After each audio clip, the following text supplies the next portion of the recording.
Thanks everyone for reconvening for the last session of the day, and I guess the last session of presentations for the conference, because tomorrow is going to be a sort of recap, feedback and discussion session, and then we will have our site visits.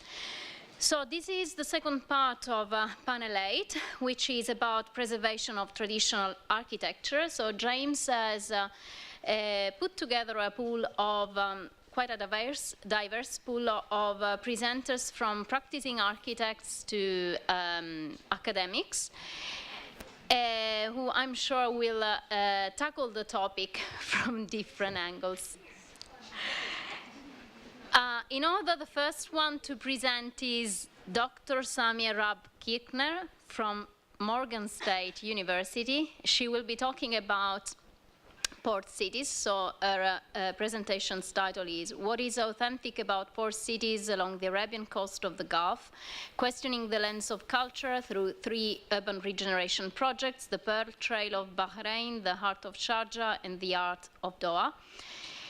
Remah Gharib from Hamad bin Khalifa University will follow with a talk on policies for the preservation of built heritage in Islamic context. Then we'll have Nadia Maqbool from Oman, a practicing architect, founder and director, if that's correct, of 23 Degrees North, who will be talking about the preservation of traditional architecture in Oman.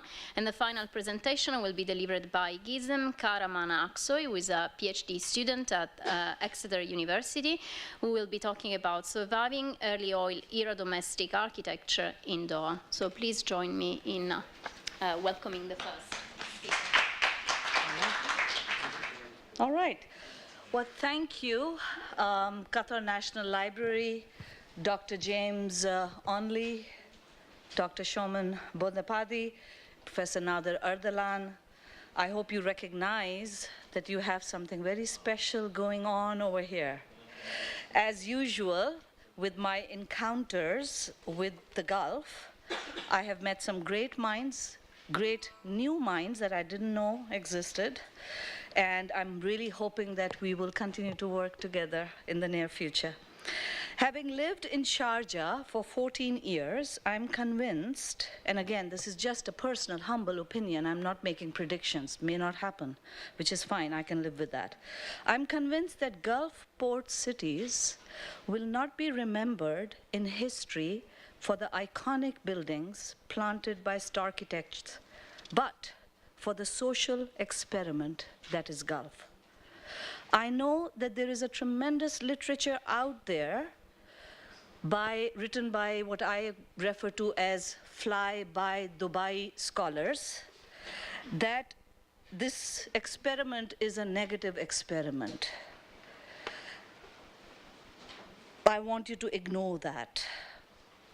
This experiment really worked for me. My daughter is born in Dubai. We don't live there anymore, but it has shaped her in ways that I couldn't have expected if she was born either in my home country, Pakistan, or her father's, which is America. I'm a Khaliji at heart. I don't need the passport. I get what you are doing, creating a place for transnational belonging.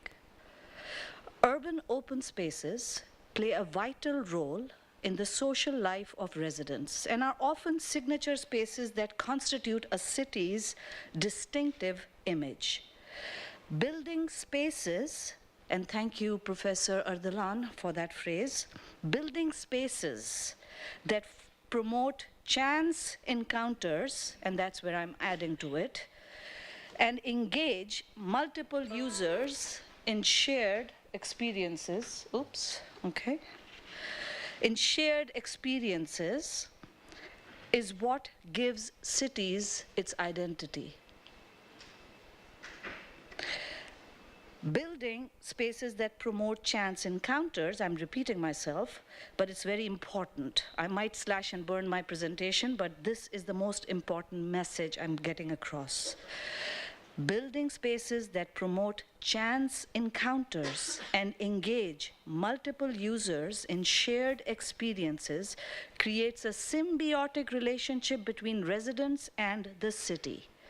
As infrastructure, open spaces between buildings makes a city socially sustainable, and as superstructure contributes most to civic identity. As a student of Gulf port cities, I value them not just because they represent someone's culture at the national level, at the regional level, at the local level, at the individual level, but more for the way in which they contain life in concert with water, in which they contain transnational life in concert with the water. I value them for that. So today I will focus on the social experiment that occurs within these heritage regeneration projects, 3 of them. I will slash one because we've talked about Doha a lot. You know Doha more than me, so I'm going to skip Doha, but I will discuss Sharjah and Bahrain. So,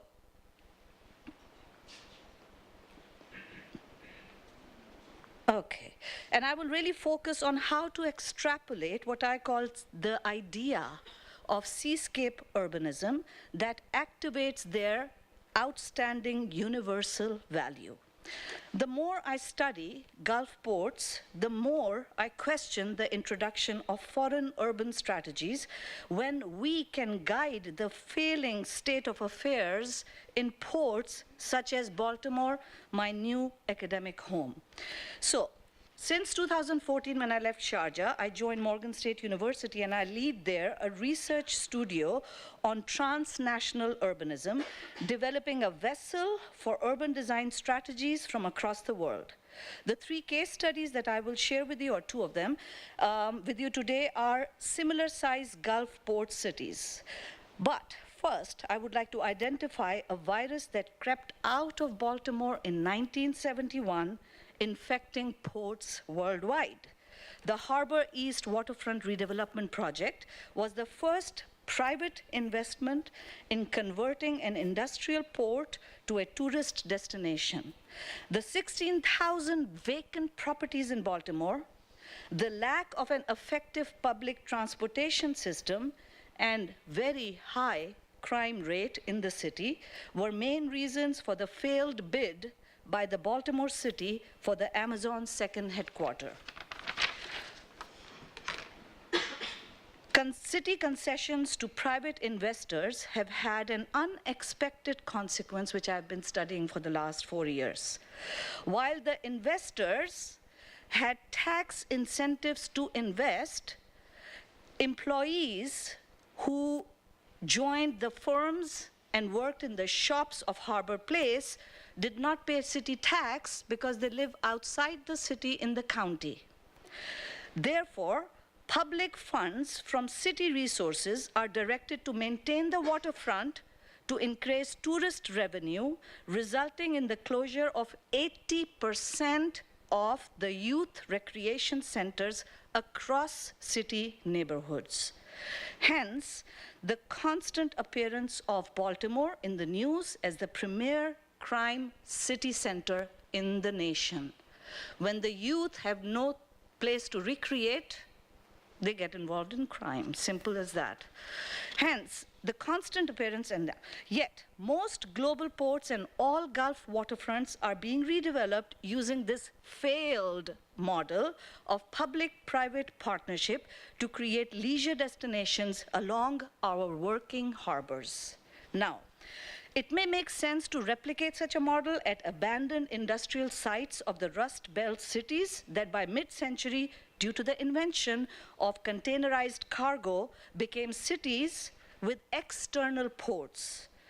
Despite the creation of freight terminals, most Gulf port cities still maintain commercial harbors, vibrant commercial harbors that cater at varying scales to its inhabitants.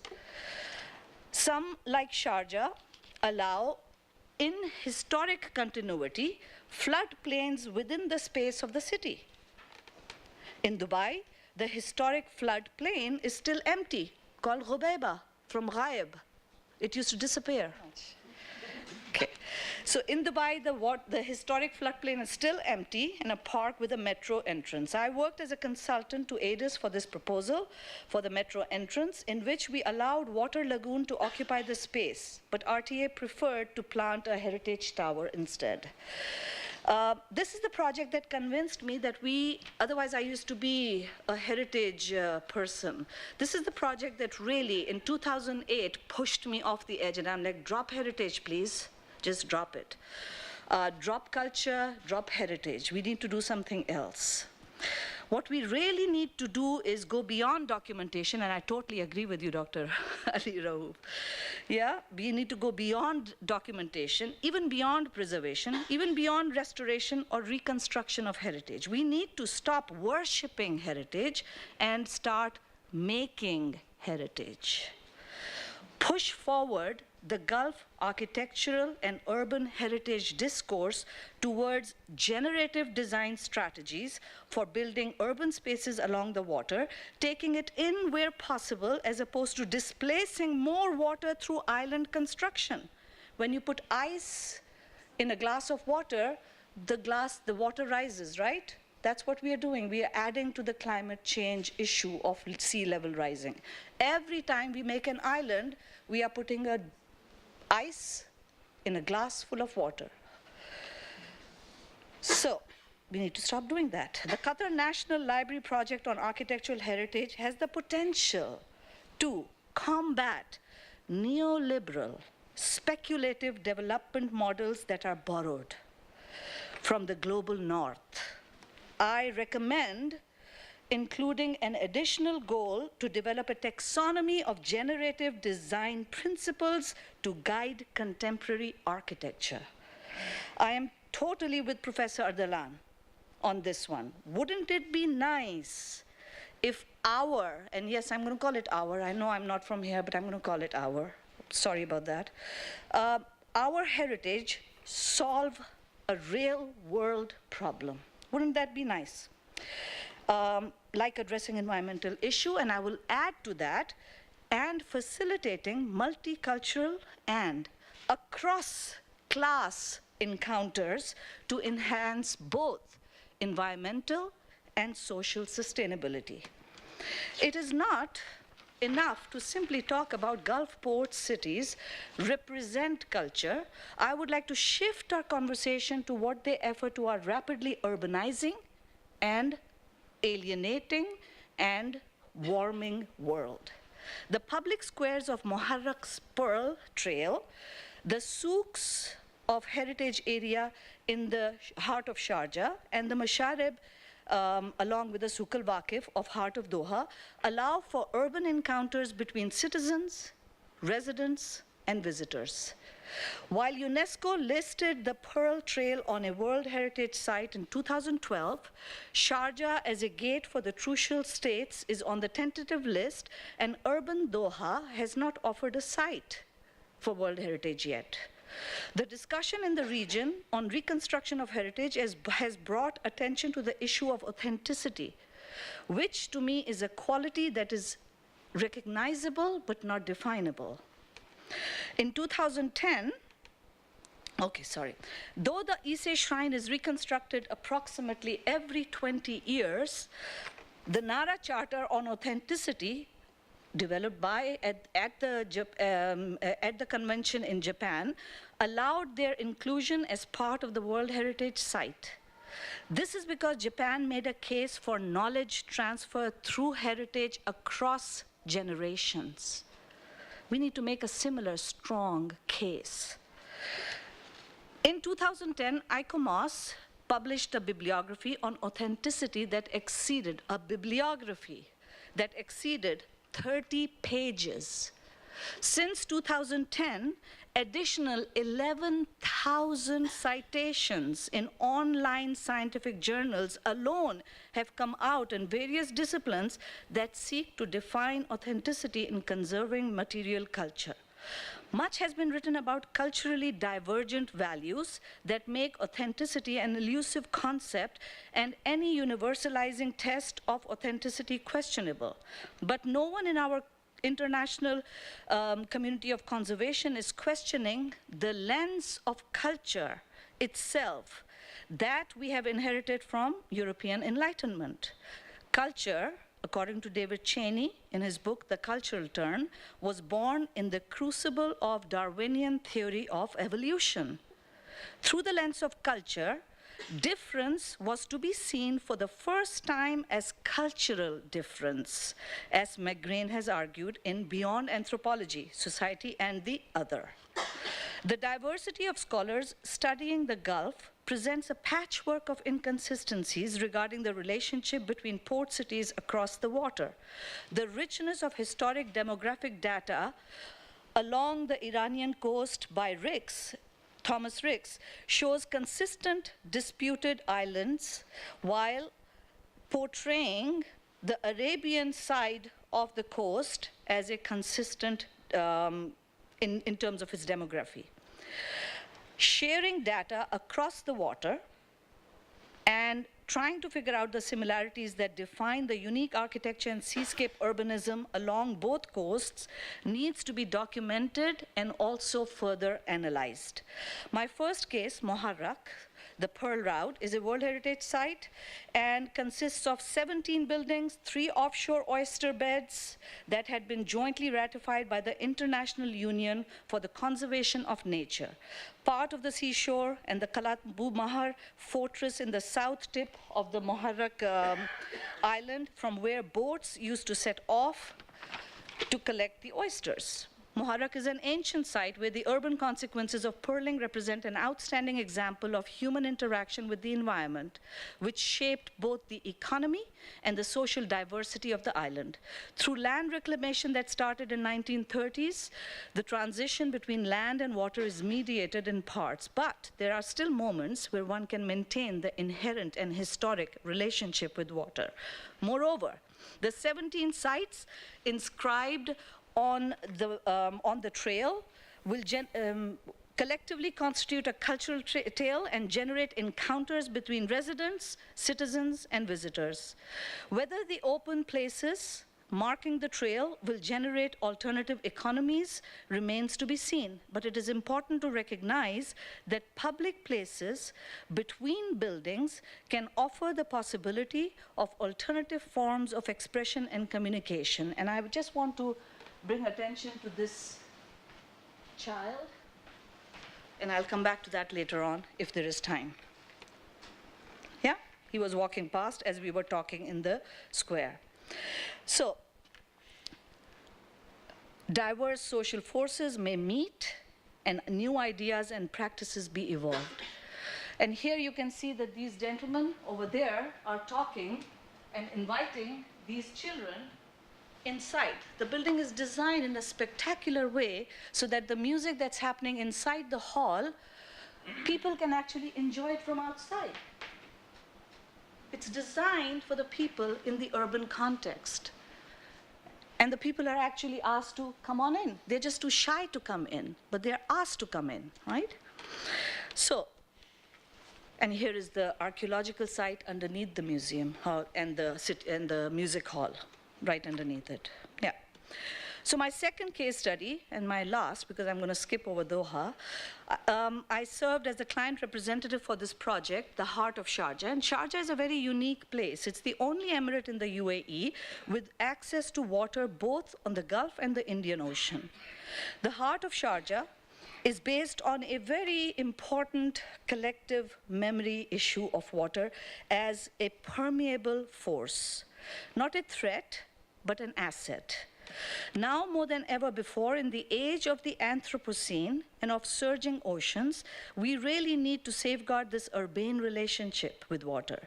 Despite claims of climate change being Chinese hoax, seawater is rising and on its way into cities with vengeance. Sharjah is home to communities that relied on the body of water, and Professor Jamal is here. He would know better than that because he's better than me because he's studied Sharjah like me. And the first layer of urbanism in this context is the souk, a linear commercial strip paralleling the water throughout the length of the urban settlement. These contained 3 layers of shops open on 2 ends for easy access to goods transported by the ships and to channel water at high tide without threats to lives of the residential community behind. It's just called smart zoning. Even the buildings were made out of the building material that was harvested from the water. While we have kept the building tradition, trying to preserve it at the expense of importing in Sharjah alone 5 tons of illegally harvested coral stone for the reconstruction projects, we have not recognized that the urban form had a, what I called, floodable public space for commerce designed within it. Familial relationships spanned across the Gulf since at least the 16th century. The Qawasmi are actually indicated on both sides of the Gulf in this particular map. So, Sharjah, as part of the transnational Gulf cultural world, Sharjah's now extinct city wall and fort defended the settlers from the land while water was treated as an open, accessible edge. The souk was the lifeline of the community and comfortably hugged the water's edge. This is part of what I call seascape urbanism. As the city grew into the desert, water became a backdrop. Yet, the emergent modernity could not erase the souk along the water's edge. Mid-rise buildings that were built along the water to this day accommodate the vibrant and permeable architecture of the souk underneath. The Heart of Sharjah project will, to a certain extent, soon change this. You can see the permeability of the shops, see-through shops. You can see from one end to the other. Water can actually flow in and out if it wanted to. The plan is to demolish 68 buildings along the Bank Street. That's when I left the city, unfortunately. And the idea is to restore and revamp the city's traditional areas to create a tourist destination, unquote. The shops will stay in their original form and the density will be reduced to create the pre-oil character of the city, soon erasing the traces of the city's adaptable modernity. The modernity adapted with the city urbanism. The Bank Street, with its precarious island on which is housed the reconstructed Al-Hisn Fort, is a prime example of struggle between nostalgia, reverence for heritage, and progressive spirit of borrowed modernity that permitted the continuation of permeable architecture. It inspires artists' interventions today, such as the Bank Street project, designed and constructed by Superflex for the 11th Sharjah Biennale. Artists, through their installations, are now better equipped than architects and planners at fulfilling the residential need for public space in this dense and vital historic town. Artists also return during each biennale to re-engage the workers in their creative endeavors. As demolished modern buildings vacate sites, artists create fields that bring expat residents to a purposeful encounter with the city. Unlike Dubai and Abu Dhabi, Sharjah in the UAE has not invested in star architecture to create an iconic museum. Its museums are strategically spread across the town to engage residential neighborhoods. Cultural institutions have been the anchor in Sharjah's urban expansion. My third case is the Doha project, which I'm going to nicely skip, show you the diagrams of sea interaction, and always enjoyed the Souk al-Waqif very much. As an anchor, the Museum of Islamic Art had been an anchor to redevelop the area to a new way, but based on traditional architecture of Qatari heritage and architecture, according to the website. But it remains disconnected from the water.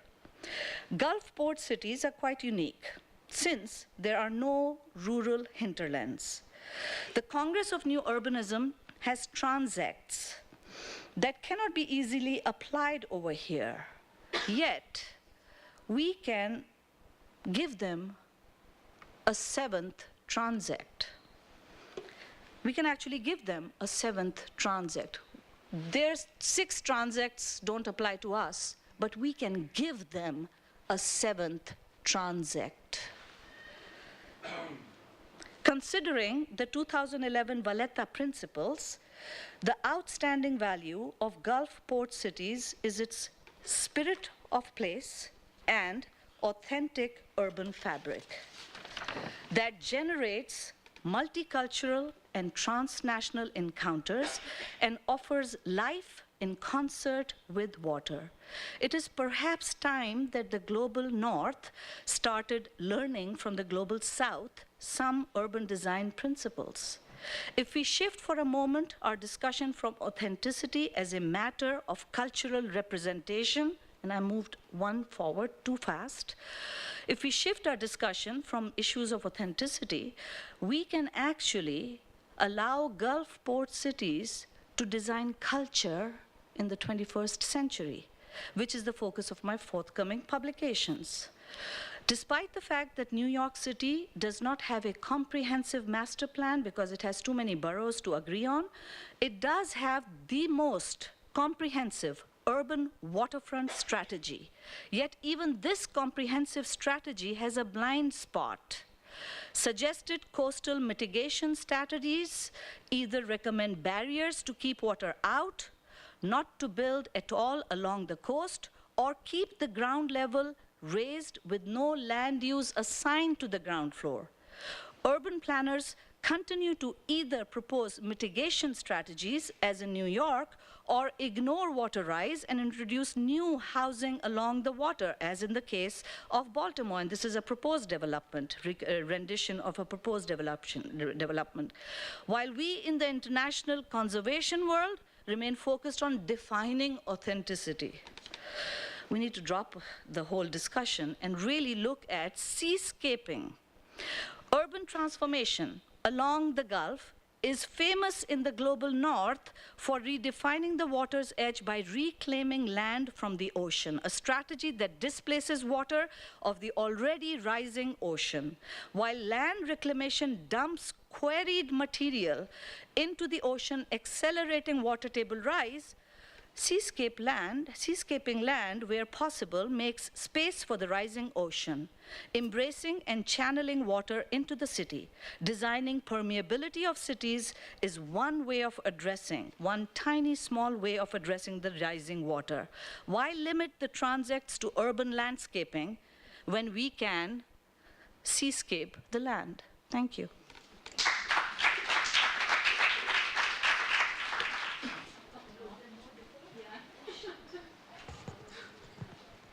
Hi. Can I start now?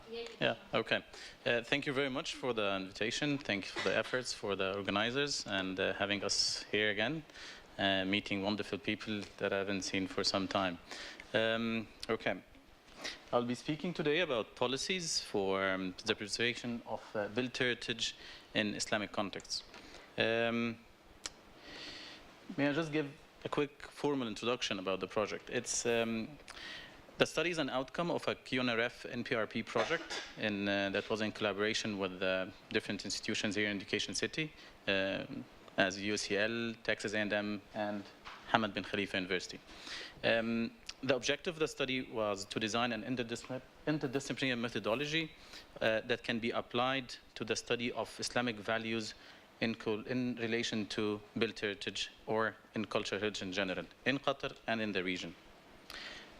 From those objectives, the project was to address the role and approaches of relevant international guidelines with relation to Islamic value, and the collection and see the collection of comprehensive case studies derived from past and current work being carried in and out of Qatar within the culture heritage practices in general, looking, of course, into the policies governing these kind of activities.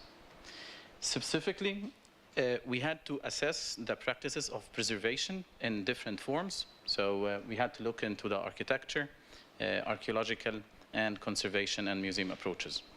From my point, or my side, I was working mostly on the architectural side, while the colleagues, Trinidad and the others were working on different aspects of the project.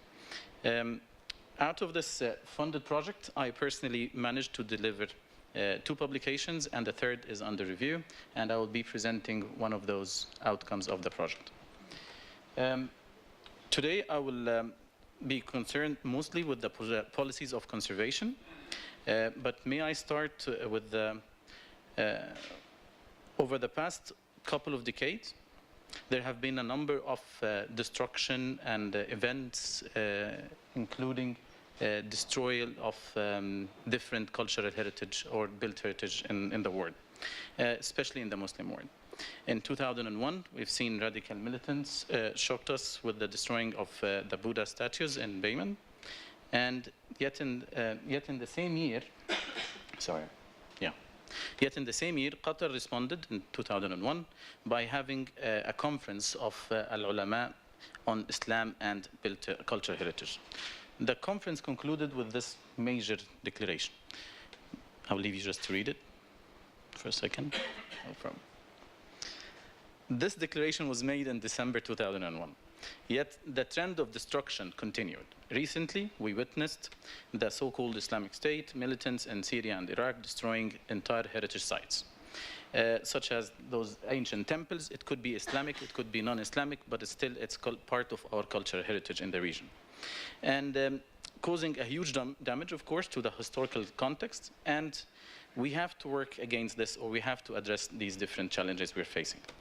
I believe that it's our responsibility that the methods and principles that govern such preservation efforts of an Islamic context and developing them in our contemporary time or world.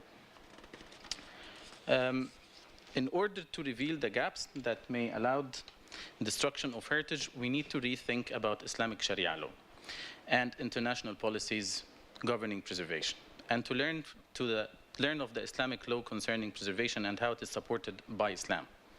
Secondly, to investigate the current policies of preserving cultural heritage in the region, including the state of Qatar, as a case study in the Middle East. And this would be our scope of the study.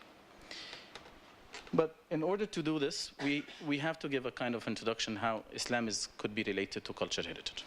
So in the previous publication before this study, we worked merely on how Islam is related to cultural heritage, and we have different evidences regarding this.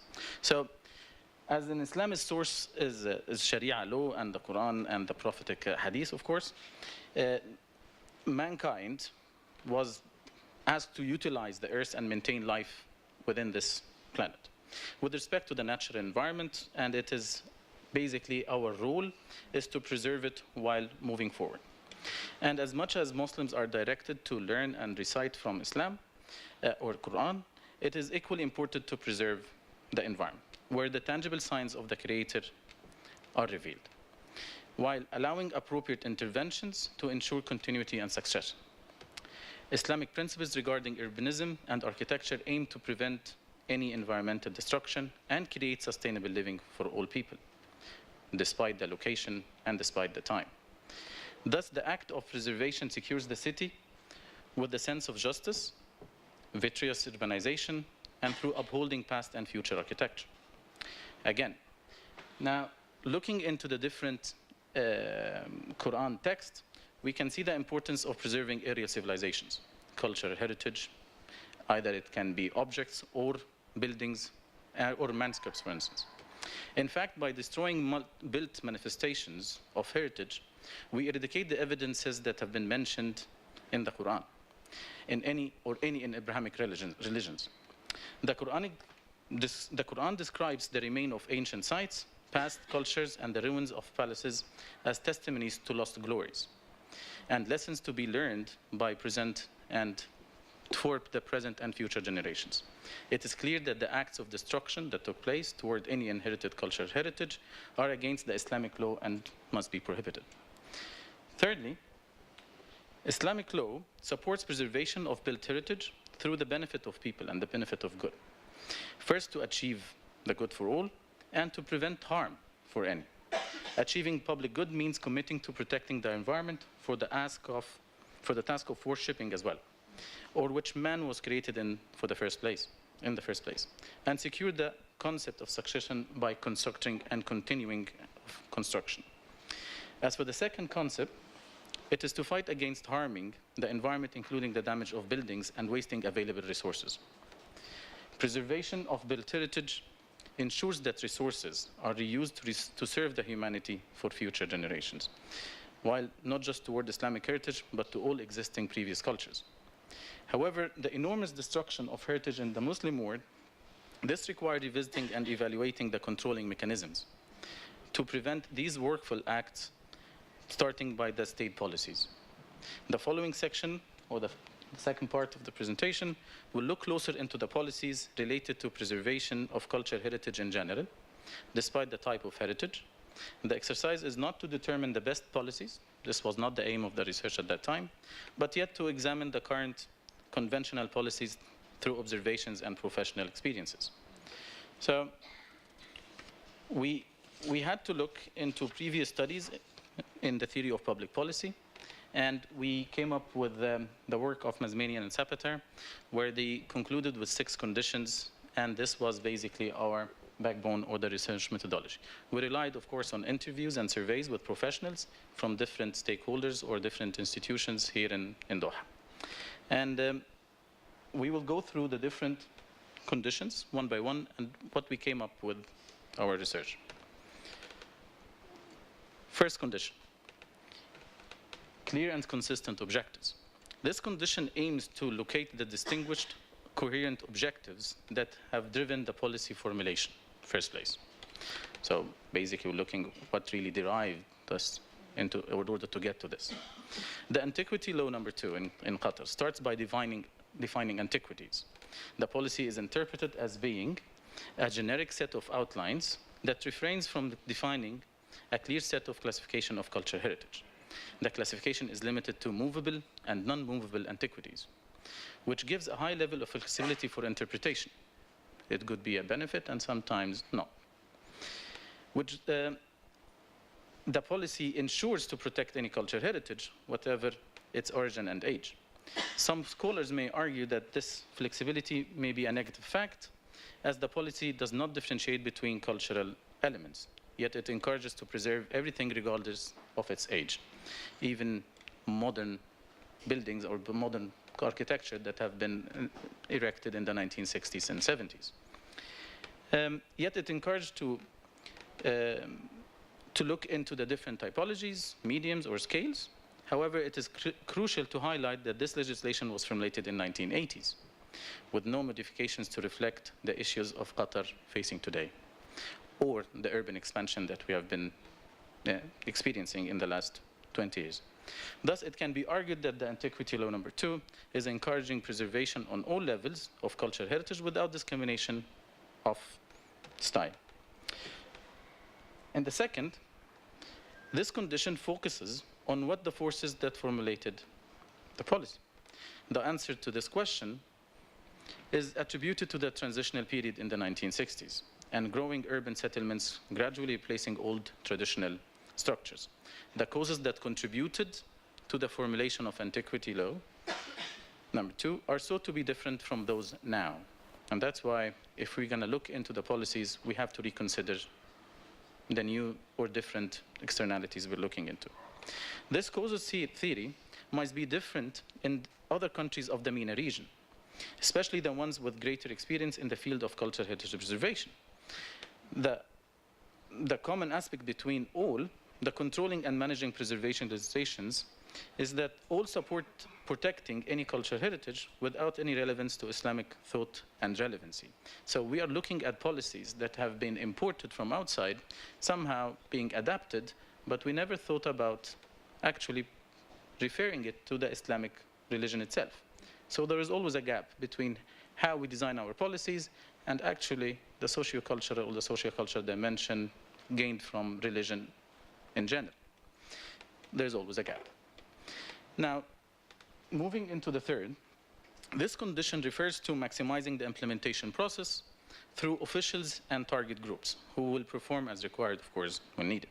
Preservation of cultural heritage required skilled specialists, archaeologists, scientists, and those are already found, and we have them, colleagues as well, sitting with us here now. This cooperative approach between all stakeholders, including academics, professionals in the field, may help in solving the challenges. Yet the policy does not specify how to deal with heritage that may be possible obstruction to new developments. So in the case of Qatar, we are seeing an urban expansion, lots of urban interventions taking place, either in mega projects or in regeneration projects and historic centers. Yet we don't mention in the policy how to deal with those traditional structures when there are major developments. That's something that we have to acknowledge. Yet the policy does not specify how to deal with the heritage that may be a possible obstruction to new developments, as in the state of Qatar. It is agreed that such developments should be communicated to the responsible heritage authority. And in this case, it would be Qatar Museums. As a sole owner to the country's antiquity is being challenged by other government agencies. They even struggle to document some of them before the government goes ahead with those new developments. However, the law does states that non-movable heritage shall be not demolished or transferred unless approved by the administration and under their supervision. Despite this, the clash still exists and agencies are competing to accomplish their goals, even though they might clash with Qatar Museums, the authority. In the fourth condition, it discusses the commitment of key players and actors in the implementation process. Throughout the interviews that we came up with, it highlights that there are some financial drawbacks that preservation authorities faced that led later to outsourced preservation efforts. Therefore, the dialogue of expertise versus the budget erupts when making operational shortcuts to get the job done. This addresses the importance of commitment and skills to implement the philosophy on the vision of the policy. The concept of collaboration is crucial in seeking an effective outcome, especially when related to heritage. Outsourcing is very healthy, true, and it has nothing to do with the lack of capacity or manpower, not at all, but it's also a very good and learning experience between the different groups and the different parties.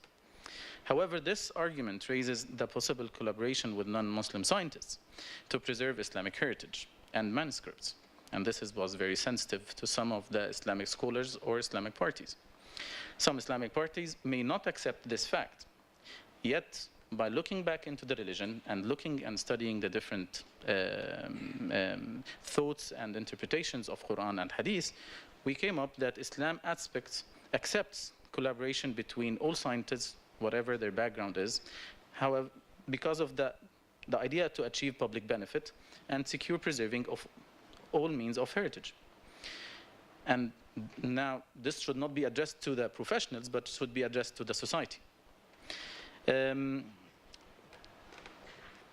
the fifth condition, it emphasizes the importance to sustain the support of governmental authorities and sovereignties in order to enhance the implementation process. Support is thought to be an important factor in the implementation of any policy. Substantial awareness should be delivered to the local society regarding their heritage, and to reassure that whatever is left can be preserved. According to the interviews again, there are several caretakers that are involved in the implementation of this policy. However, this will reduce the authority of the responsible agency. A crucial observation was raised at that time that there is a confusion of authority toward preservation of cultural heritage beside a policy that do not distinguish between historic elements that may create various opinions and actions without a consistent vision and treatment. And this gives space to different actors or different parties to propose whatever they think is appropriate for them. Sure. Actually, this may additionally generate a degree of resource loss and inefficiency. The sixth condition highlights the importance to mandate contextual stability and avoid competing public policies that diffuses the true purpose of the policy. Unfortunately, this specific policy does not complement the rapid development of the country. And therefore, the efficiency of the policy is questioned, as the evolutions of Qatar's urbanization requires a set of points to be validated and reformulated. In fact, the policy needs to be modernized in order to respond to the continuous changes, traditions, and the norms of the society, and especially the socio-economic context that we are experiencing. It is important to distinguish between two evident sources of controlling preservation: religion and policies, dealing with what is accepted to be preserved or not. However, reality contradicts with the law, as several private and public caretakers are involved in the efforts of preservation, generating a risk of misinterpreting religious scripts. In addition, it is evident that multiple caretakers' approach may overrule the authority responsible for the heritage listing and preservation. Accordingly, this will encourage looseness in the preservation operation itself and weaken the effectiveness of the policy. The current policy is pragmatic in the sense that it is designated to protect a singular building, then it is surrounding urban fabric, and follows international policies without considering the Islamic traditions and norms. Therefore, it is crucial to consider the principles of Islam when preserving a building or a historic site. This will enhance the continuity of our resources and reflect the 5 necessities of Islam, al-Maqasid al-Khams. In particular, preserving the resources and the environment. The new policy that they are working on should reflect the notion of preserving the whole and not singular entities, to advocate a sustainable environment, including both contemporary and historic buildings. Thank you.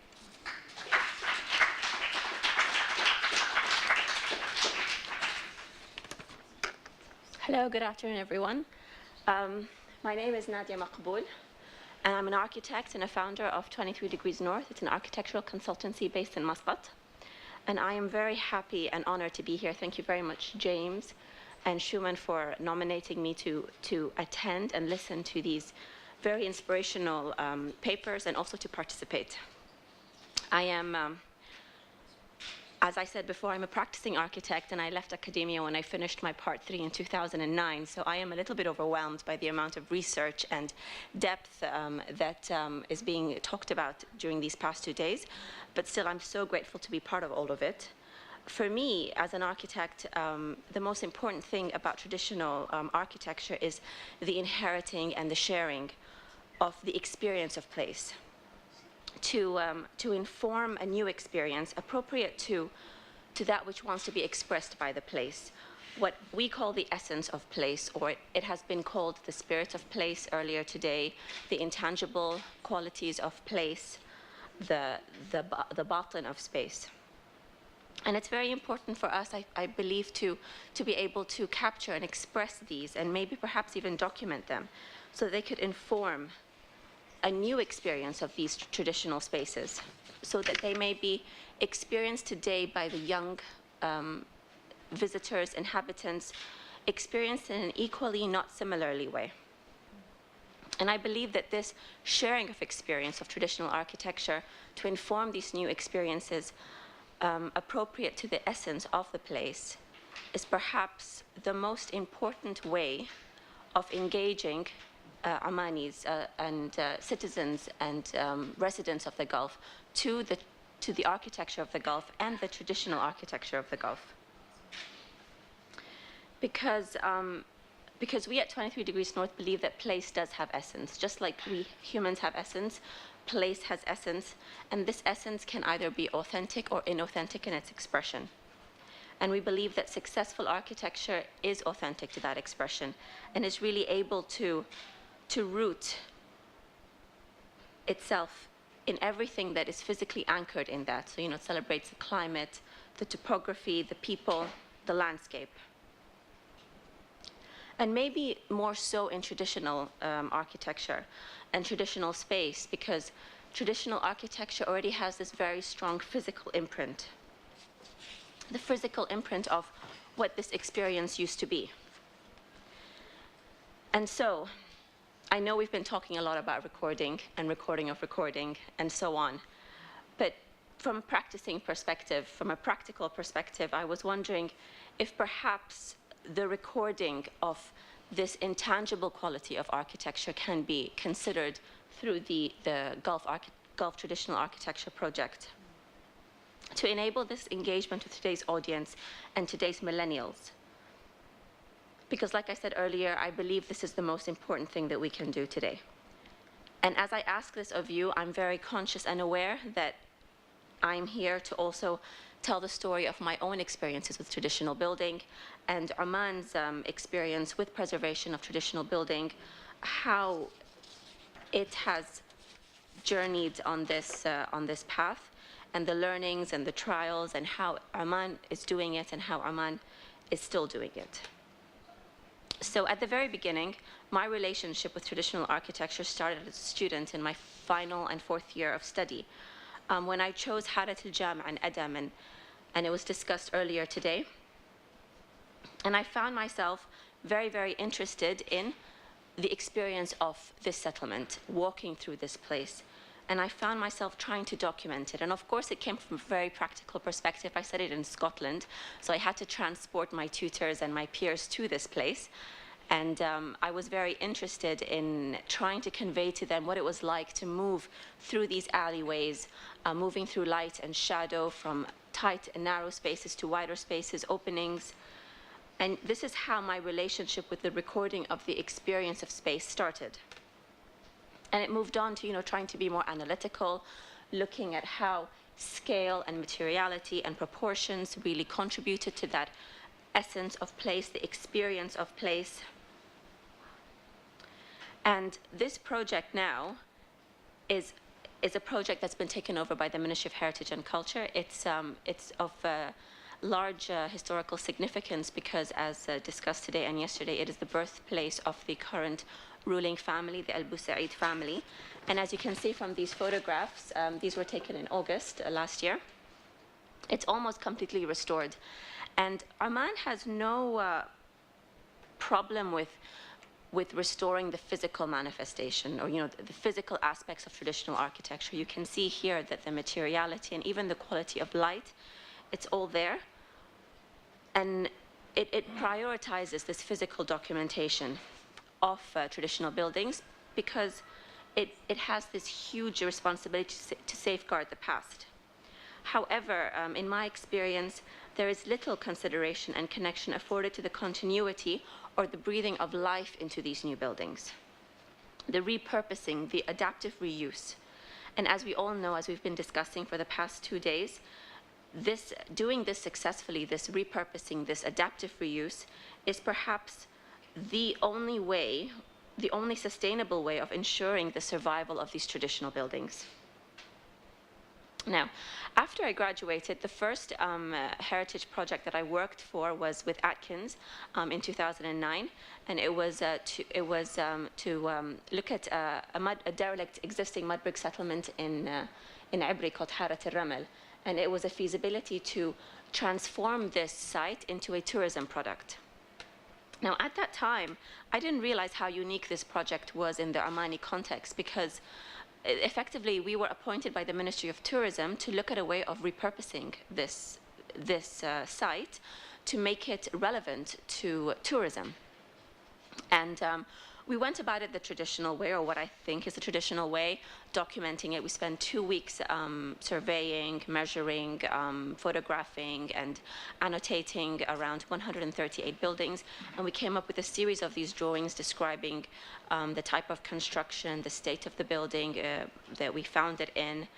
And then we looked at the tourism market aspect of it, the contextual studies, what it was located next to. We were tasked with producing a result that would place it as a tourism product for the entire context of the region, and how visitors could come there and spend 2 days there and look at all the neighboring sites. And then we looked at the market analysis, visitor numbers, the visitor trends, who these visitors were. And we came with different options. And we evaluated these different options. And based on that evaluation, we came with preferred option. And then the business plan and the sustainable development aspect of this project was discussed with the client. And And for me, this was my first experience in Oman dealing with traditional buildings. And as I said earlier, I didn't realize at the time, but it's actually a very unique way of doing it, because in Oman, the way that traditional buildings are managed is via two government entities, the Ministry of Heritage and Culture and the Ministry of Tourism. The Ministry of Heritage and Culture is tasked with the preservation and the maintenance of all heritage assets, and then the Ministry of Tourism is tasked with finishing it off and operating it. And then the project is handed back to the Ministry of Heritage and Culture for maintenance, and the maintenance is based or is prioritized based on visitor numbers. And this system seems to work, and at a strategic decision-making DG level, they say that there's a lot of collaboration between these two phases, the preservation and the operation, and between these two ministries. But in reality, on the ground, when interviewing technical staff like architects and engineers and contractors, there is very little interface between these two stages. And of course, this gives birth to a couple of small issues. First of all, the operation and the repurposing done by the Ministry of Tourism is limited by the preservation that they receive the building in. Now, this preservation is completely controlled by the Ministry of Heritage, and it is based on a priority list given to heritage assets, which are based on historical value. You all heard Shuman and Haytham's presentations today about the tribal movements and the significant tribes, and this is what makes sites in Oman valuable. And some of these are Nakhal Fort, so you can see the preservation that goes into it, and then afterwards how the Ministry of Tourism is able to furnish it and finish it off to make it into a destination. Another example is Bahla Fort. The other issue that arises from this practice is that the maintenance isn't really tied in with the use of the building and the preservation of the building. So sometimes, and this another thing, the way in which the buildings are preserved, there's no strategy, there's no coherent and product thought behind it in terms of operation or adaptive reuse. So you get buildings that are beautifully restored, very delicately, but they become really, really popular, and then the visitors just are not very respectful of how delicate this building is. So the Ministry of Heritage and Culture is always complaining about the Ministry of Tourism not safeguarding these assets. This is what the current situation in Oman is like, where the priority is given to heritage. But now, with the dwindling of oil prices, the country is forced to look at alternative sources of income, and tourism is the biggest relief in that aspect. And as a practicing architect, we are invited to become more and more involved now that a lot of these heritage assets are being given to the Ministry of Tourism to control the tourism aspect and specify the preservation and inform the preservation, and then it goes to the Ministry of Heritage. So this gives me, as a practicing architect, some worries in that if this is not managed and if it's not controlled, then you could potentially lose authenticity. So yes, and it goes back to this idea of the essence of architecture, the essence of traditional architecture. How can we, the private sector and academia, drive innovation in the preservation and the repurposing of traditional architecture? And perhaps even before that, how can for the private sector and academia really drive innovation in the recording and the documenting of the experience, the essence, the spirit, the intangible qualities of these buildings? And this is something that we, as a practice, we tried to do last year, when we were very, very fortunate to be awarded with one of the biggest projects in the country, the redevelopment of the Mina Sultan Qaboos waterfront in Muscat. And I'm sorry, these drawings are quite small, but for those of you who have visited Matrah, it's an incredibly special place. And for those of you who haven't, I'll quickly try to describe it.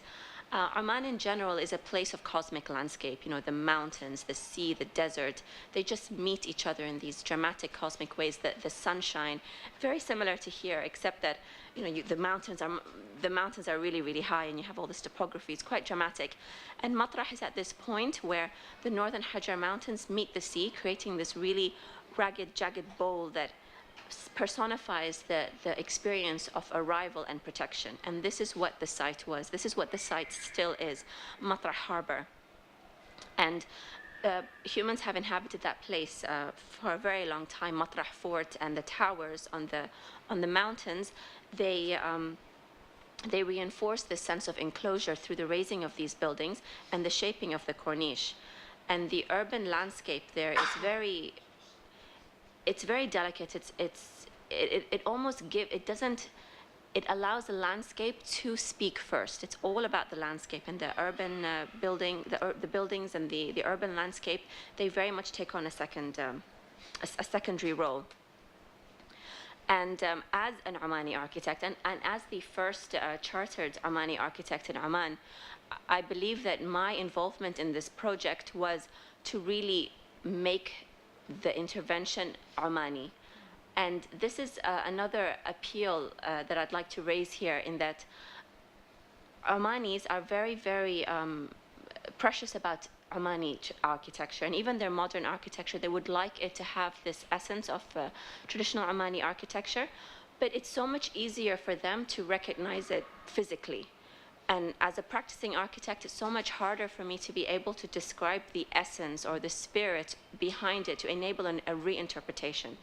And this is again why I'm appealing that this platform perhaps be a way where, you know, this innovation could emerge in the recording of this experience of place. These are some of the diagrams that we try to do. This is the existing waterfront, and this was our site. And I know Sami has said that we as a region haven't gone through industrialization of our ports, but if I were to describe the way our ports have evolved from, you know, the great-grandfather, the grandfather, the father narrative that Professor Nadia used yesterday, our great-grandfathers described that port as a trading port. You know, their memories of these traditional dhows arriving with mangoes and watermelons from India and Africa, and, you know, stories about, you know, watermelons floating on the water, and they would be right there and buy these fruits off the sailors. There was this strong interaction. And then the port was industrialized. You know, you have all these cranes now and these huge container ships, and it's completely closed off. So my grandfather never, my father, he never stepped foot on our site. You know, everything that's in red, it's completely closed off until today. The only time that I visited, well, I visited a lot because I was working on it, but the public were able to visit it was on the during the launch of the project, which was held here, and it was a magnificent event, because for the first time in many, many years, you were able to see this perspective of the corniche, which is, you know, the fort and the towers along this edge. So it's really, really special. It's a very special part of the city. And as I said earlier, I believe that my role was to ensure that whatever is built there, they wanted it to look like this. I wanted it to feel like this. And in order to do that, we tried to do our own analysis of the existing corniche, and we looked at the different edges, the way the edges were formed, the formality, the scale, and you can see it through the different colors. I'm not going to go into the detail. We tried to also look at the edges in terms of, some of them were introverted, some of them were extroverted. You know, the orange line is the extrovert is all about facing the water, facing that interaction. It's almost like, you know, the public aspect, and then behind it you had all these introverted small courtyards where there was a lot of intimate interaction. The residents, the neighborhoods, the children played. After prayers, the men would get together. And this is me trying, or this is me and my team of practicing architects trying to record the essence of place. And this is what is really, really lacking. And as a practicing architect, it was very difficult for us to be against this race of time to, you know, satisfy our ruthless developer client and still do all this research. So I'm imploring you guys to help me with this. And this was a continuation of that. We tried to look at Sur al-Lawatia, which is this bit here, and it's where I'm originally from. it's the oldest medieval living Islamic town, and we try to do all of these drawings just to try and understand the scale, the proportion, just really try to extract some of the data of it. When you're in there, the views, the scale, what you see, the depth of the view. All of this was in an attempt to try to, again, record this experience of place. Because for me, for our team, for 23 Degrees North, it was very important that we at least try to insert something that was a continuation in essence, and hopefully not in appearance, and try to win this battle. So again, I end with, again, this plea that I really hope that this platform and everyone sitting here is able to contribute towards the recording of the essence, the spirit, the intangible qualities of our architecture, our space, our place. And then the next step would be how to repurpose these traditional buildings so that we can continue to enjoy them and breathe life into them, and they can stay relevant to the younger generation and their inheritors. And thank you very much.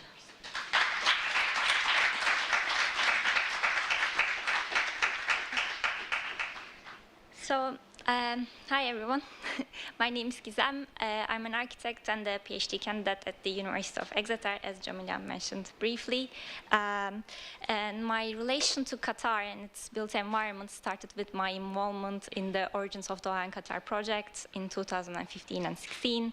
And then I started, then I took this research that I started as a member of that team to my PhD studies.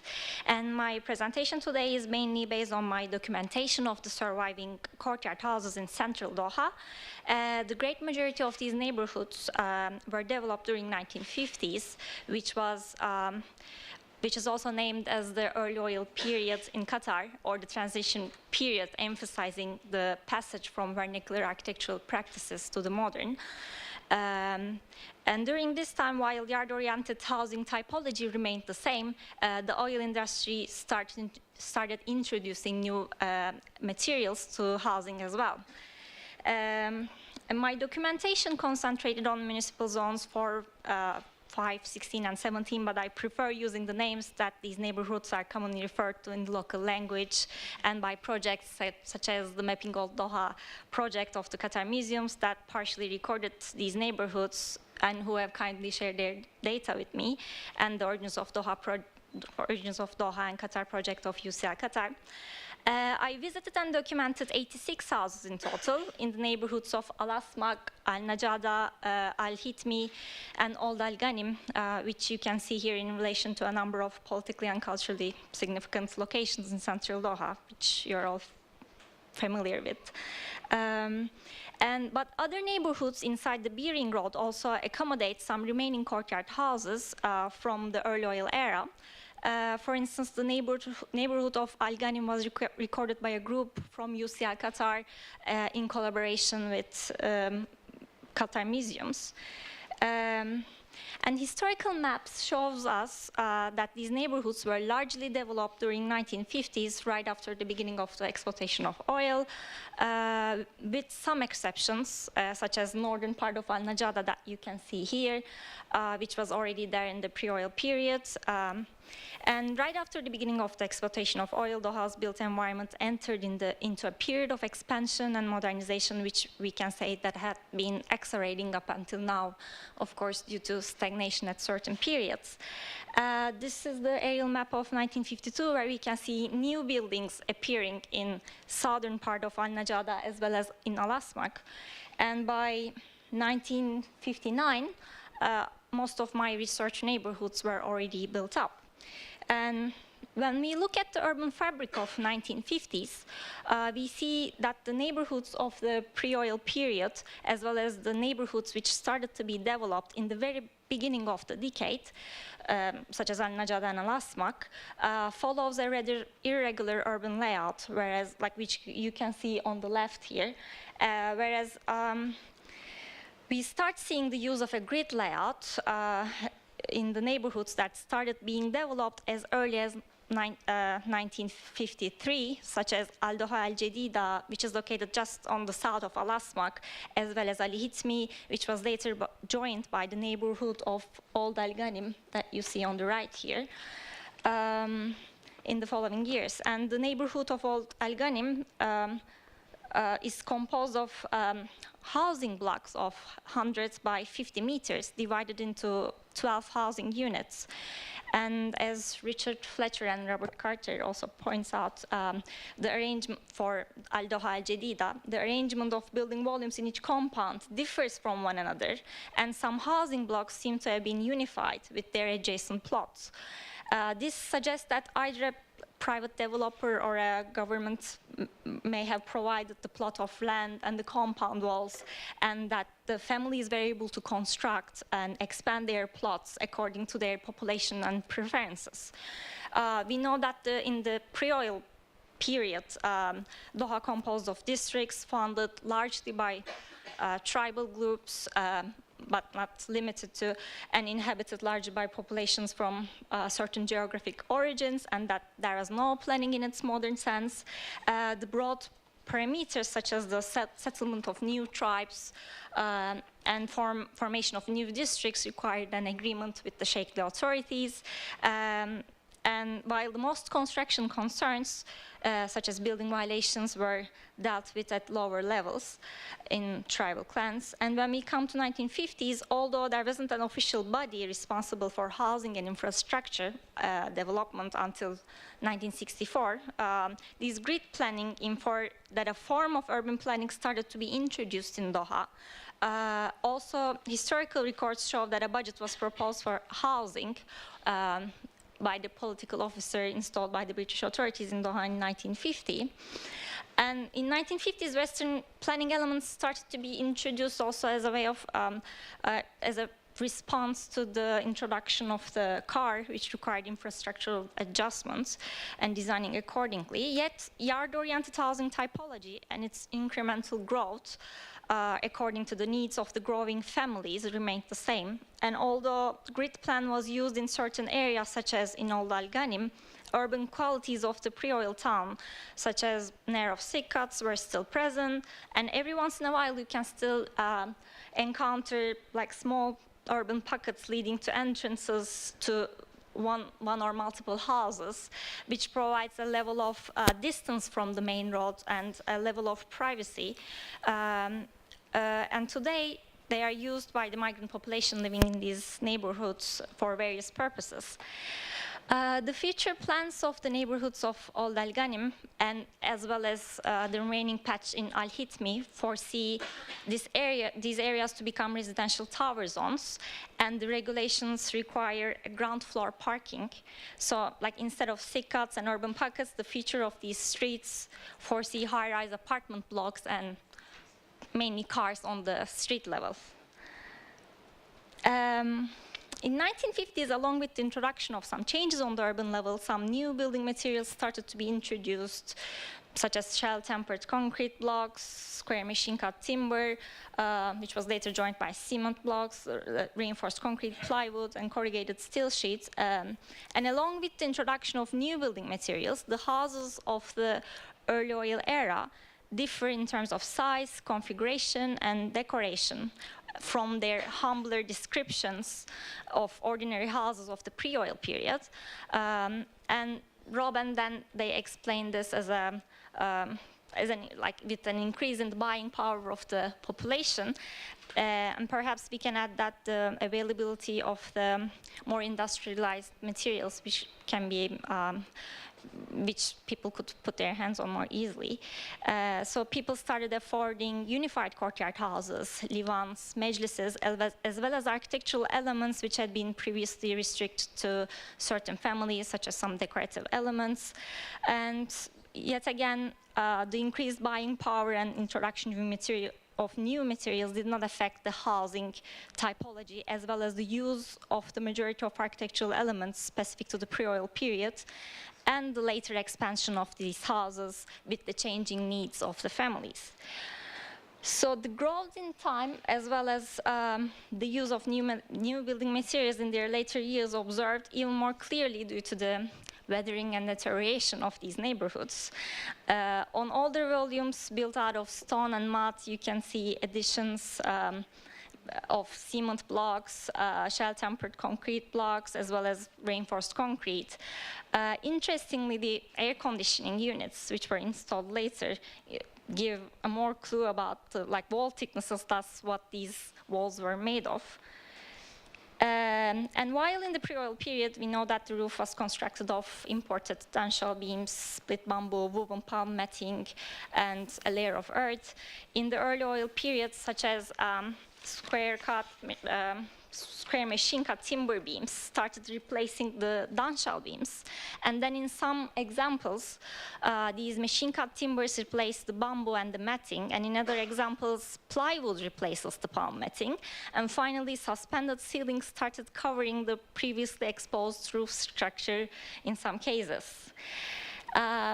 Traditionally, doors were made of imported wood and iron, and there are some examples of wooden doors in the early oil neighborhoods. An example to them would be these two wooden doors on the left, which also incorporate a wicket door at the height of a person and known to be left open for daily circulation in the pre-oil period. But the majority of the doors found in the early oil neighborhoods today are metal doors with varying and at times repeating decorative metalwork, often bearing floral and geometric patterns. And many of them are accompanied by a shemsiyat or gamariyat on their top, which were traditionally made out of pierced gypsum panels and functioning both as decorative elements as well as for ventilation purposes. The names etymologically are linked to the sun and moon due to their admittance of sunlight and moonlight. And in the early oil period, the concept of shemsiyat still continued being reinterpreted with new materials, and they were built out of industrialized decorative cement blocks or made out of metal being incorporated to the door itself. And examples of more monumental entrances are also present in the neighborhoods, which were one of the main elements of representation of a household in the presence of largely undecorated facades. We can see examples of both wooden and metal doors in these decorative entrances.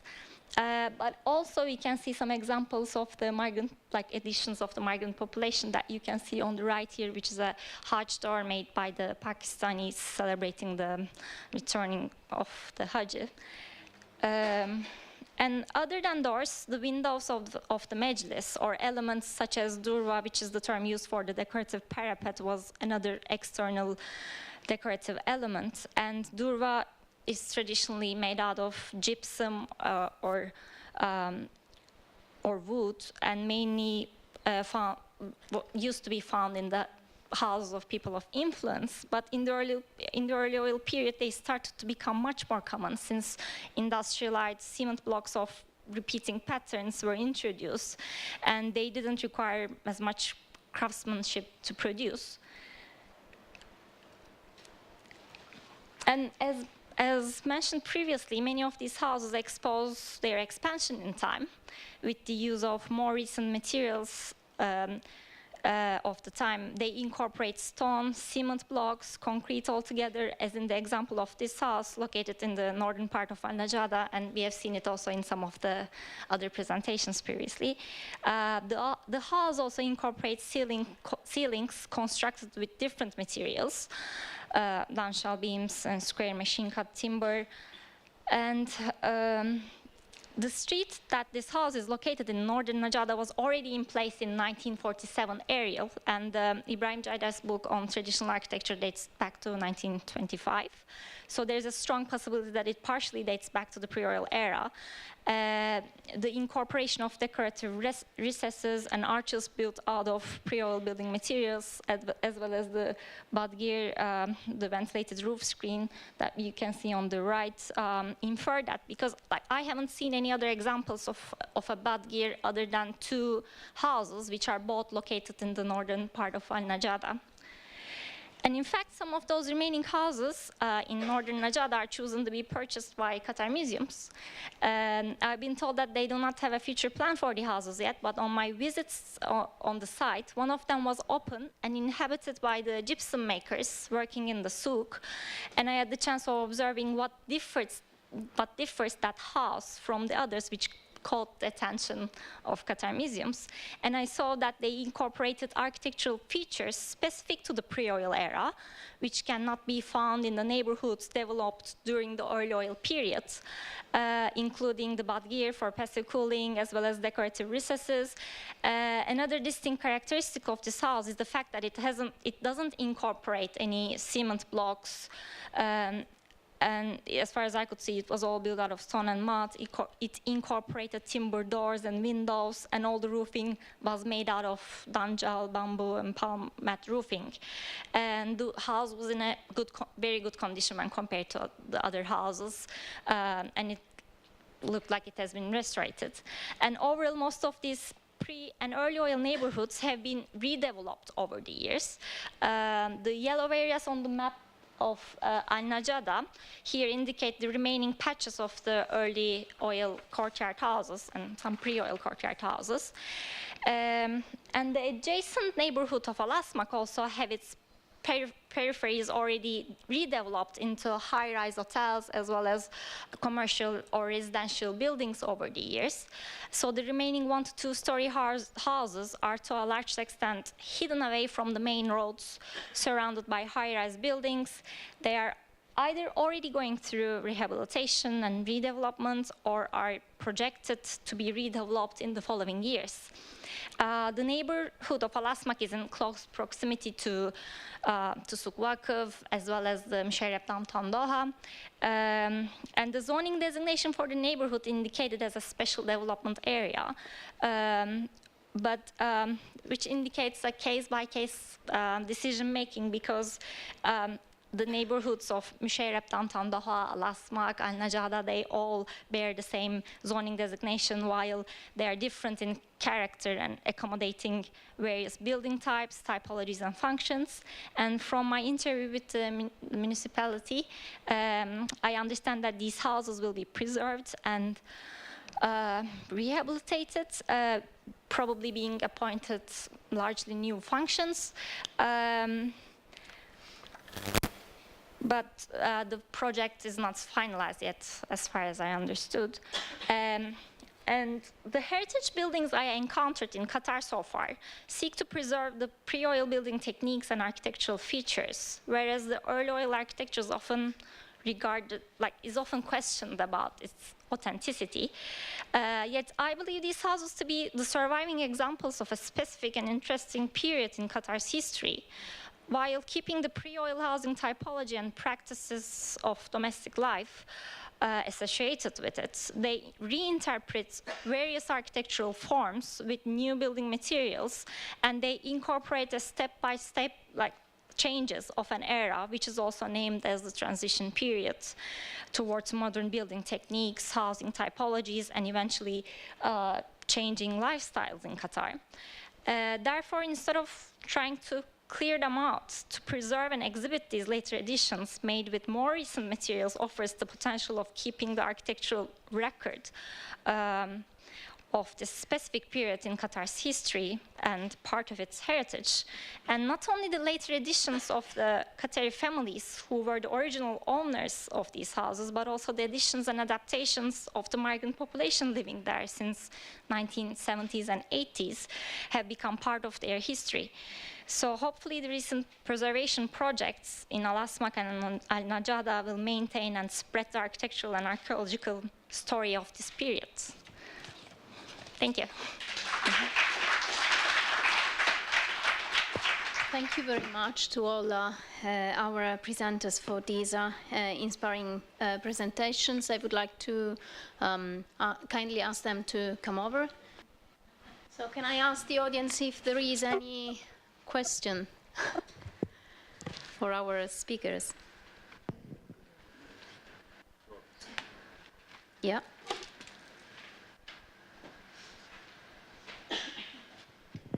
Thank you. Again, I enjoyed all those papers a great deal, but I have a question for Gizem, actually, because you're seeing patterning now in these buildings that I hadn't realized existed, because you're able to look at them in much more detail. And I find it interesting that you're finding some which still retain the badgir at the northern end, if you like, closer to the core, possibly the slightly earlier ones. Whereas the further south, in the early oil buildings, they seem to have abandoned the badgir before they had air conditioning, which seems counterintuitive. Do you think they had some other kind of forms of ventilation at the time? Maybe they did have electricity and were using fans? Or what do you think? Most of them have the fans. Yeah, but do you think... I'm not sure about the time period when exactly. We think back in the late 1950s and 1960s. But also we know that in Qatar, the air conditioning arrived like pretty early, like in 1950s there are some, like in 1960s there are some records, so probably... In some areas, yes, but you can see that they're bashing holes in the walls. So they built the houses as if they were not going to have air conditioning units, then they had to bash holes in the walls to put the air conditioning in. So when they built them, they did not have that kind of air conditioning or that kind of ventilation. Yeah, they incorporate the shamsiyat, and in some areas they incorporate more those of decorative cement blocks. But I don't really know how much it actually affected the cooling, like passive cooling of the house. But also the urban layout was like similar to the pre-oil era, which also helped shading and cooling. So they might have used these.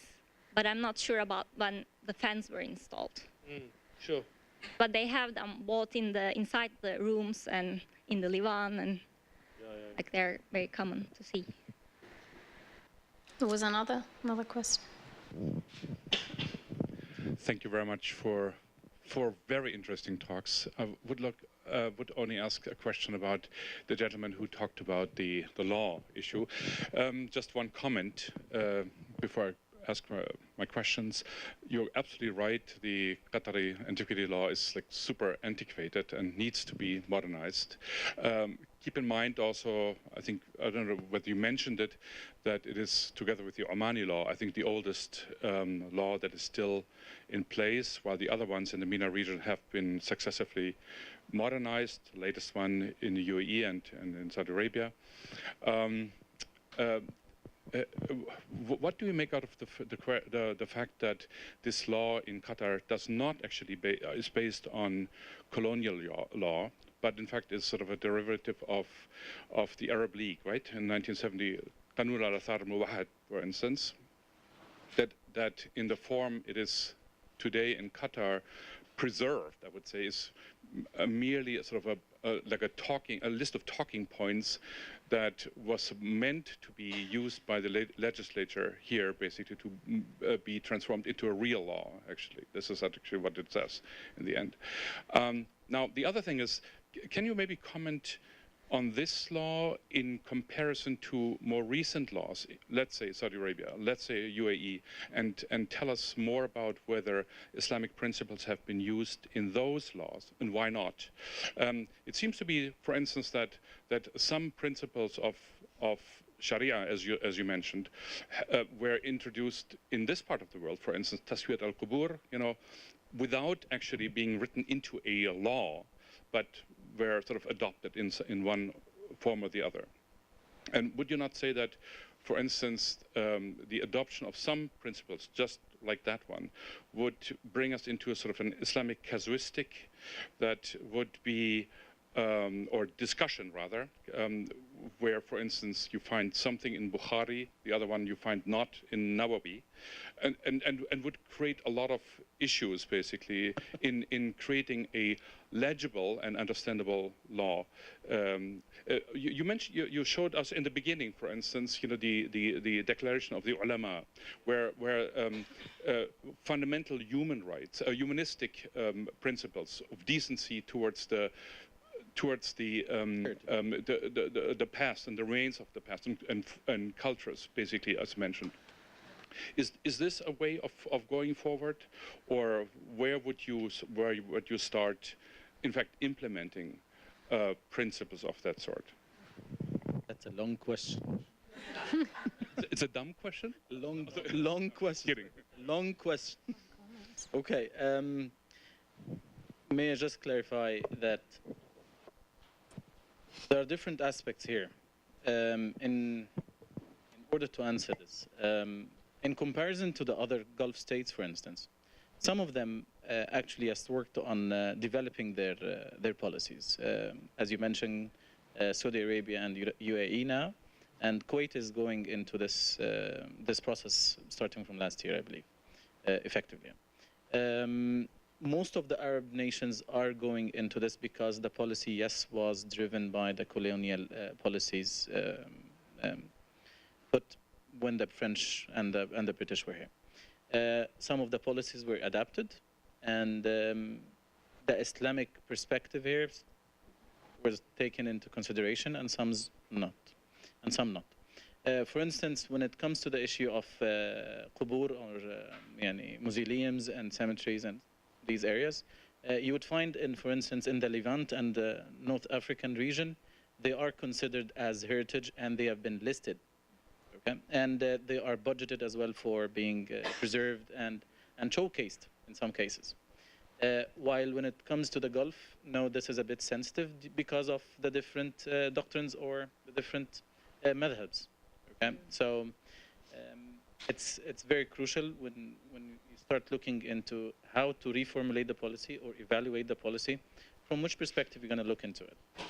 So if it would be Hanafi or Shafi'i, then it's kind of accepted in those regions. But in Qatar and Saudi Arabia, may not. And that's why when you were asking about if the Islamic perspective was taken into consideration in Saudi Arabia or not all of it. Why? Again, because there's some kind of social constraints. And in some areas, yes, they would be advocating the idea of reusing, while when it comes to areas of with the sensitive areas like Medina, for instance, or in area northwestern of Saudi Arabia, they have just recently preserved it. Al-Ula, yes, Al-Ula.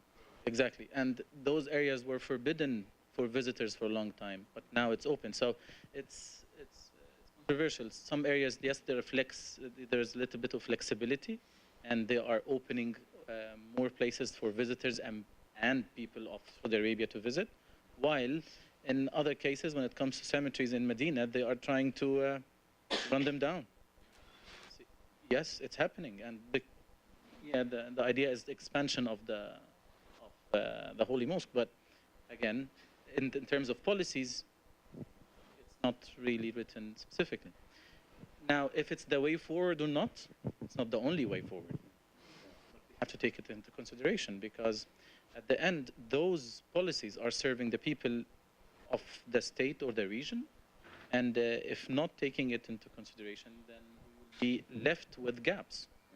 And those are the gaps that led to the destruction of many of ancient sites in the region still, because of the misinterpretation or the wrong interpretation. You almost said it, and I hope you were saying it, maybe you're saying it now, that for instance, intangible heritage, which plays such an important role here in terms of, whatever, dance or sawalif or whatever, basically, should maybe be also something that could be protected by the law, because it is being, diluted and forgotten and whatnot, basically.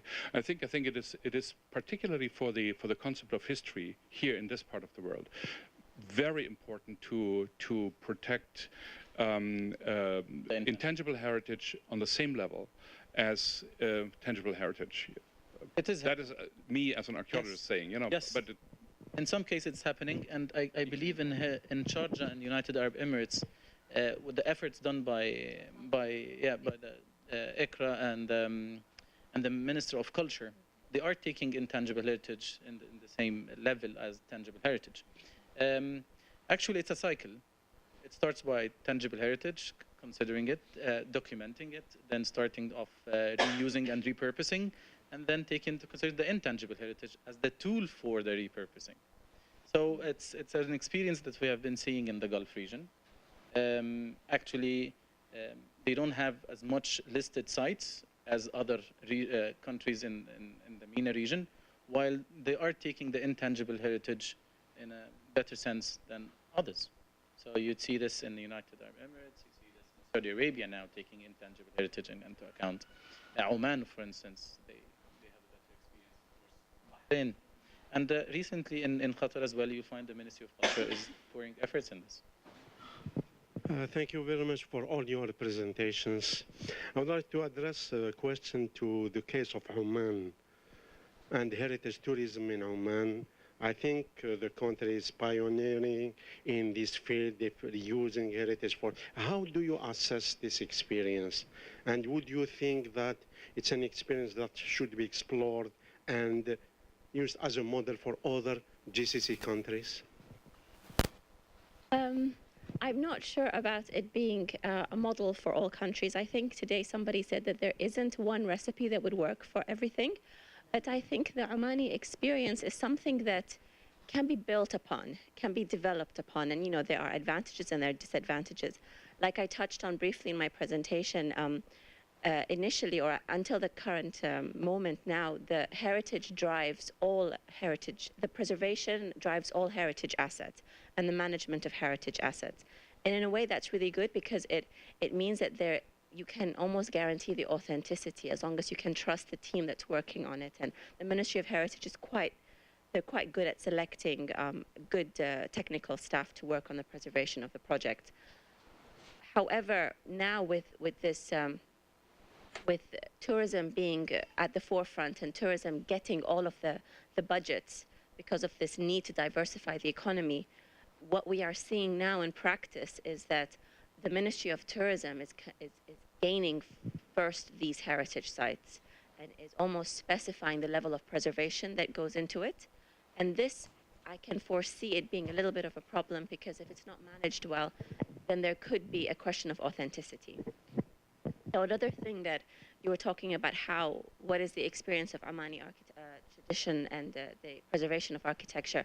Early today when Haytham had his presentation, there was a lady amongst the audience which I had a chat with at the coffee break, and she had just visited Oman and she had visited all these forts, but she was not aware of these amazing stories of, you know, the tribes and these stories behind all these buildings. And the Ministry of Heritage does invest a lot in the preservation of the physical manifestation of these stories and the heritage. But there isn't much done in the interpretation and the exhibition, the telling of these stories. And I think this is something that hopefully will change in Oman, and I would advise, you know, Qatar and all the other Gulf countries looking at telling the story of their heritage to really look at both these things in parallel. And I think one of the biggest things that's come out of this conference is this acknowledgement of tangible and intangible dealt with at the same time. And it is something that I've highlighted as well in Oman, that, you know, there at a strategic leadership level, the ministers and the director generals, they all say that preservation and operation are done at the same time. The fact is that the repurposing and the adaptive reuse is lacking, because as soon as you have that, then automatically you merge the intangible and the tangible. It becomes, you know, a holistic product. And I think this is what is emerging from these conversations, and I hope that it is taken on and influences Oman and all the other Gulf countries. I think there was another question there. Yeah. Well, I have actually comment to the three beautiful young ladies and handsome guy on the podium. I think Talking to you. Sorry referring to you as a handsome boy. I said I have a couple of comments for the three beautiful young ladies and the handsome guy on the podium. So the four of you are included. And I think the common thread between the three presentations of the beautiful young ladies is that you were posing a question and at the same time you had a wonderful answer for it, in the sense that the three of you stressed beautifully the fact that we cannot avoid dealing with places and spaces, but at the same time we have to be conscious about adding those layers of new experiences and new encounters that would sort of engage people in a different kind of encounters related to their time, related to their culture, related to their contemporary time, and so on and so forth. For Dr. Remah, I'm kind of reluctant, to be honest with you, to interpret everything in the light of Islamic interpretation, Quranic verses, hadith, and so on and so forth.